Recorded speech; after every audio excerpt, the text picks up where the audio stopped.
ఇప్పుడు బత్తు కేవ్స్‌లో మనం 272 స్టెప్స్ ఎక్కి పైకొస్తాం గదా! వచ్చినప్పుడు మనం చూసే టెంపుల్ ఏదైనా ఉందంటే ఇదే. ఈ టెంపుల్ కోసమే మనం 272 స్టెప్స్ ఎక్కి పైకొస్తాం. ఇప్పుడు నేనేం చెప్పబోతున్నానంటే, మలేషియాలో ఎప్పటినుంచో చాలామంది ఇండియన్స్ సెటిల్ అయిపోయి ఉన్నారు కదా!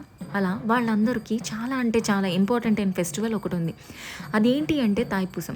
తాయిపూసం అయితే ఈ ఇయర్ ఫిబ్రవరి 1 అండ్ 2 జరగబోతుంది మలేషియాలో.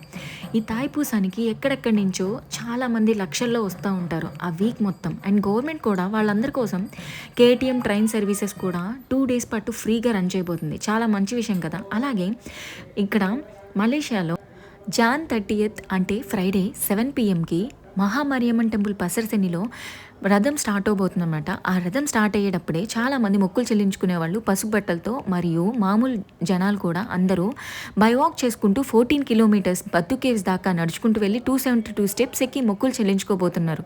ఇలా ప్రతి సంవత్సరం జరుగుతుంది. ఇన్ఫో నచ్చితే లైక్ చేయండి, షేర్ చేయండి, సబ్స్క్రైబ్ చేసుకోండి ప్లీజ్.